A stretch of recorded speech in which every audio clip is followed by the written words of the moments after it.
Karena kemarin kan di Sofina Vitox ada tuh episode KD dan KD bercerita udah dong. Dia bercerita kalau dulu tuh ikut sanggar, terus ada Nugi, terus aku nanya Nugi siapa? Lah Nugimu itu gitu. Oh, Gusti, oh kamu beneran satu sanggar? Beneran.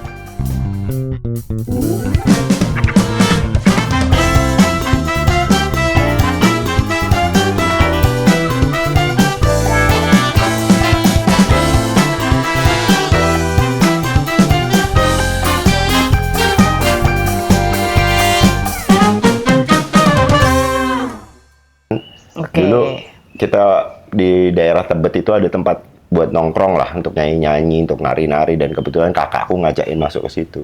Ketemulah Yuni sama Yanti. Lain telepon tadi belum selesai.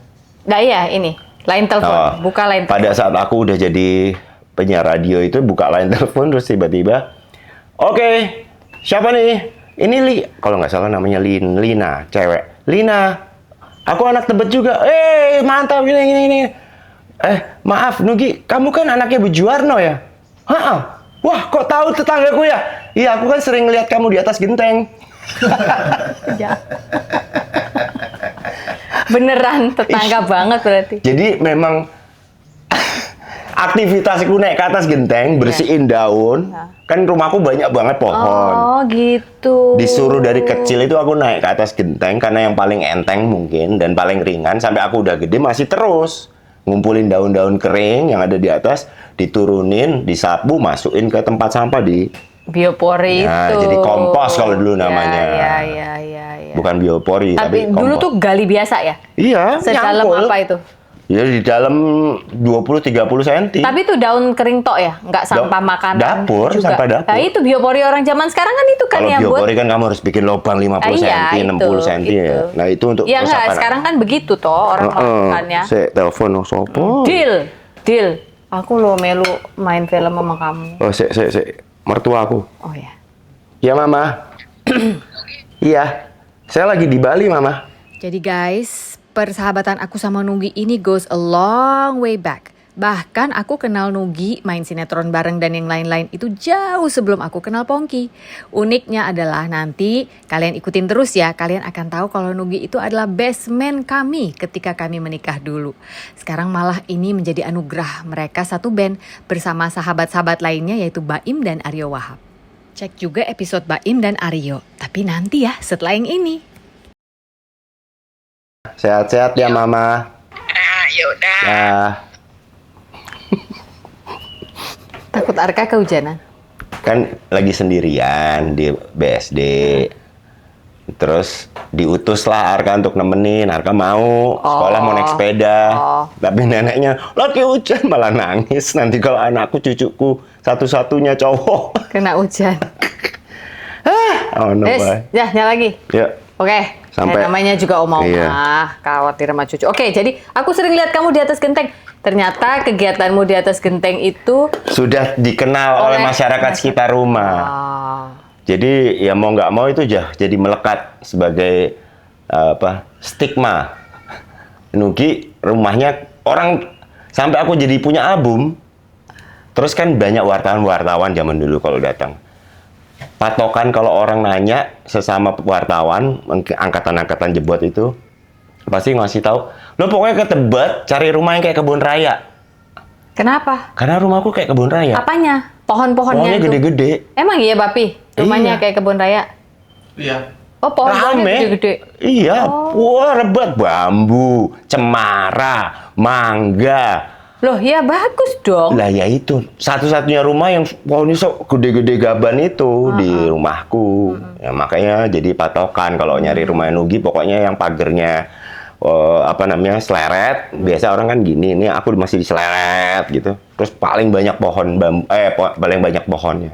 Itu Rumah itu masih ada nggak sampai sekarang? udah jadi sengketa.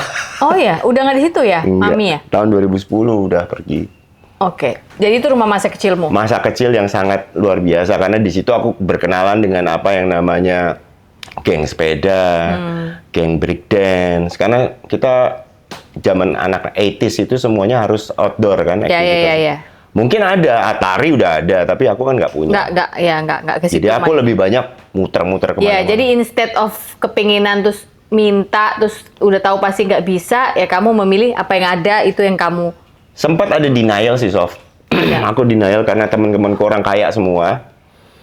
Ada yang jadi dirut Pertamina, ada yang jadi presiden di Borobudur Hotel, ada yang kerja di mana bapak-bapaknya.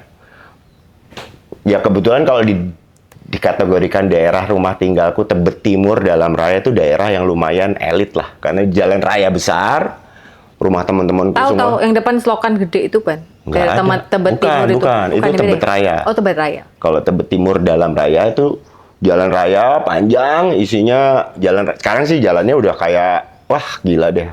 Kalau dulu lengang, besar, terus banyak orang-orang yang rumahnya gede-gede di sana. Dan salah satu teman-temanku yang orang kaya tadi. Denial yang dari aku ceritain itu karena aku, loh kok gue kan rumahnya sejajaran sama dia, kok gue nggak punya apa-apa ya. Oh. Pada saat-saat kecil waktu kelas 5, kelas 6 itu kadang-kadang aku ngeliat temanku berangkat liburan, terus habis itu ketemu di sekolah cerita, gue habis pulang dari Australia, habis pulang dari Singapura, habis pulang dari Jepang. Aku nggak kemana-mana. Nah itu denial. Oh gue juga ngomong, jadi kadang-kadang aku ngarang cerita. Dari situlah gitu. muncul cara aku suka Berimajinasi. berimajinasi.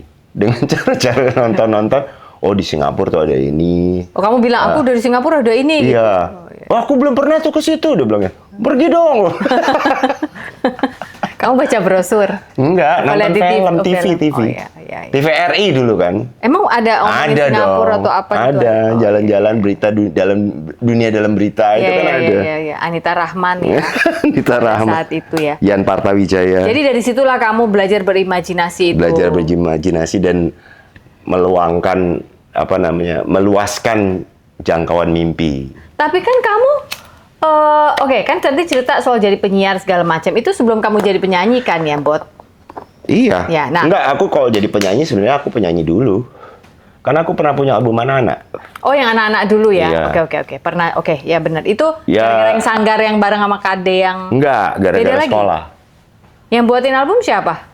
Yang buatin album koncone Mas Alex. Kakakmu. Iya. Jadi aku Yang adalah memang produser. yang adalah memang aktivis pemuda. Dulu ada namanya Karang Taruna. Iya. Dia sering Kenapa kamu bisa dibuatin album? Apakah suatu Nah. hari kamu nyanyi terus, wah merdu anak ini? Nah ya ini ceritanya gara-gara waktu aku dari kecil salah satu memang aku suka nyanyi. Terus setiap aku tampil tuh selalu kayak udah paling keren lah nyanyinya menurut guruku waktu SD. Pede lah pokoknya. Ya paling pede gitu loh. Wah setiap nyanyi lagunya tapi cuma 2. Yaitu Tanah airku Indonesia. Pasti itu. Negeri elok, selalu itu nyanyinya. Kalau cari lagu lain, kalau nggak cari lagu lain dari yakin. Ya, itu TV mau habis. Anak sekarang nggak tahu. Dulu tapi kalau mau habis itu lagunya. Kalau lagi pelajaran nyanyi di sekolah lagunya itu, tapi kalau lagi keluar main, karena aku uangnya terbatas buat jajan, jadi aku di kelas kerjaannya nyanyi di kelas pakai meja itu loh. We're not gonna take it. Wow, we ain't gonna take. Teriak-teriak. Sampai akhirnya guruku capek, terus dia manggil, Gusti sini.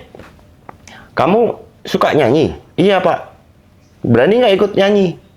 Perlombaan? Berani? Aku bilang kayak gitu. Ikutlah perlombaan. Nah dari situlah awal dalam tanda kutip aku bertambah lagi kepedeannya untuk nyanyi depan orang. Tadinya cuma di kelas. Diperlombakan dari mulai tingkat kecamatan, wali kota, provinsi, sampai akhirnya menjadi juara 1. Nyanyi apa udah gonjreng gitar? Nyanyi, nggak ngerti main musik. Oh nggak ngerti main musik? Porseni siswa tahun 1984, aku juara 1 tingkat nasional. Lawannya ada Julius Sitanggang. Wih, Batak paling ganteng di masa itu. Yoi, Anggun C. Sutanggang. Sasmi, Ya. Novia Kolopaking, Widih. Irma Jun, itu Waduh. ketemu semua di situ. Oh. Dan juga ada Genta Garbi. Enggak, aku. Dulu ada band namanya Garbi. Itu Garbi. Genta itu salah satu penyanyinya. Partnerku di sekolah nyanyi. Partner. Jadi cowoknya ada 2, aku sama Genta. Tapi aku waktu itu menjuarai dan disitulah akhirnya temennya kakakku itu ngeliat, wih, Lek adekmu juara nyanyi tingkat nasional loh. Ayo kita bikinin album, dibikinkanlah album. Namanya apa albummu? Nama panggilan di albumnya Gusti Embut. Gusti Makanya kamu Embut, tadi iya, bilang nama Gusti Embut itu nama albumku kecil tuh tahun 84. Gusti Embut.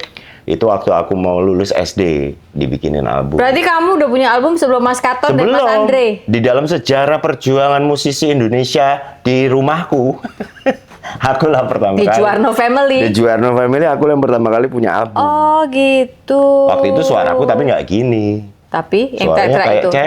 kayak cewek. Gitu kayak Ada ini ya. kok di YouTube nanti. Vienna Choir Boys gitu ya? Nanti boleh pada lihat deh, Gusti Embut. Ada Gusti Embut. EMBUT. Ya. Ya, EMBUT ya betul. Nah, pas mau pertama kali rekaman sebagai Nugi, katanya kamu minjem sisa pita rekamannya Mas Katon, itu bener apa enggak? Oh bener banget, karena memang nggak punya modal kan. Bentar. Dulu orang kalau rekaman guys pakai pita ya. Ini soalnya yang nonton dari berbagai macam umur. Studionya nyewa. Studio nyewa mahal. Mahal sekali. Belum bayar operator. Belum bayar operator, belum punya. Ya itu pita, operator dan segala macam itu. Shift, Hanya orang-orang tertentu yang punya akses lah. Nah waktu Terus itu. Mas Katon punya sisaan pita. Iya, jadi waktu Mas Katon masih ada di rumah, belum dia cabut. Aku kan punya kamar sendiri, aku nyanyi. Pas udah jadi penyiar, bikin lagu, salah satunya Tertipu itu. Terus dia buka kamarku, ngapain loh? Bikin lagu. Mau ngapain emang bikin lagu? Mau rekaman. Sok tahu emang lu ini. Ya biarin aja, aku bilang. Terus ternyata terngiang lah lagu itu. Terus dia nawarin. Tertipu. Bot, lo mau nggak rekaman nih? Gue masih ada jadwal sisa. Besok. Oh, jadwal sisanya. Satu shift 8 jam. Satu shift 8 jam. Ya. Enggak, 7 jam. 7 jam ya? 7 jam di Gins. Oh, di Gins. Iya. Lo pakai deh tuh. shift Iya, itu. Gins yang bawah. Kamu langsung bilang iya. Dari iya itu kapan langsung? Besoknya rekaman apa kapan? Kan kamu harus ada ya kan. musisinya, siapa yang ngisi? Teman-temanku di radio kan, kita udah punya band emang. Oh, Tapi gitu. semuanya cuman band iseng-iseng. Dengan peralatan sederhana. Ada Joe, ada Sigit, ada Daniel, ada Kuple. Udah. Kita diajak kasih studio sama Mas Katon mau. Oh, mau. Kita bikin demo ini. Mau. Jadilah masuk di sore ke malam lah. Itu shift yang terakhir Mas Katon punya. Dikasih 2 jam. Kita bikin 3 lagu. Dalam 2 jam? Iya. Rekam 2 lagu. Iya live kan. Kalau zaman dulu kan semuanya rekamannya live. Tapi kan udah jadi kan bahannya pas masuk ke situ. Maksudnya Udah, lagunya ada. Kita karena grup SK, teman-teman di SK itu kan kita punya tempat buat main-main musik. Walaupun pakai gitar kopong bisa direkam. Jadi udah tahu part-partnya mau diapain. Dan pas kita bikin demo itu. Yang direkam apa waktu itu? Tertipu, Putri, sama yang satu lagi yang belum pernah keluar, Jessie. Bahasa Inggris.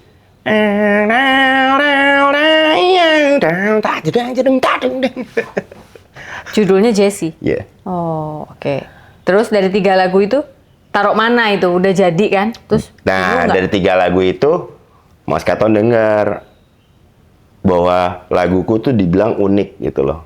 Ini lagu lo aneh-aneh juga ya? Iya mas, gue suka yang kayak gini. Seneng nggak kamu dipuji Mas Katon? Kan udah jadi Katon Bagaskara waktu itu. Udah jadi banget. Seneng nggak Udah kamu ada tentang dipuji? kita, udah ada Yogyakarta. Ya seneng, apalagi kita nggak bayar. Tetep ya. Terus Mas Katon menawarin, udah kalau lo berani gue bawa ini ke label. Bawalah ke Pak Iin, ke Aquarius. Kasih denger. Ditanyain sama Mas Katon, lu udah siap semua band-bandnya? Udah. Gue pengen bikin band. Namanya Alf. Dulu namanya Hijack. Hijack? Iya, Hijack. Dulu pakai tanggung. Oh, bukan hijack membajak. Ya akhirnya bisa dibilang jadi Hijack membajak. Karena aku gini kan. Ini kan buat aku J-nya tuh J. Kalau manggil sama teman-teman SK, Jack gitu. Oh iya. Nah di situ udah akhirnya malah dilalah pada saat diterima demonya. Kita juga kaget, ada kesepakatan dari Aquarius, kita nggak mau terima grup, tapi maunya solo. Toh kamu yang bikin lagu, kamu yang nyanyi, dan waktu itu ada yang nggak bisa ikut. 2 orang dari member itu nggak bisa ikut, akhirnya ya udah, tapi yang main mereka ya Pak ya. Ya terserah, pokoknya ini maunya solo, pakailah Nugi. Oh, jadi nggak hijack itu nggak jadi, tapi Nggak. jadilah Nugi. Keluarlah Tapi tertipu. di dalam ada hijack. Keluarnya tertipu. Keluarnya tertipu pertama. Dan langsung hits tuh. Tahun berapa tuh ya, Iya, Bot? puji Tuhan, tahun 95. Langsung hits tuh. Iya. Radio hit banget tuh. Kayaknya waktu itu nggak ada deh cowok yang nyanyinya falset gitu. Tertipu. Oh, aku udah bilang aku nekat kok. Nggak, yang enaknya Sof, di zaman dulu, semua yang sifatnya eksperimental, aneh itu diterima. Bisa diterima ya. Sama radio, sama industrinya, sama TV-nya. Jadi kalau di sini kan jadi satu momen lah, 90s itu Ya momen. enggak sih, pada saat itu nggak ada yang karakternya kayak kamu juga. Ya, Kalau mau makanya aku dipikir-pikir. bilang yang eksperimental itu diterima di zaman dulu.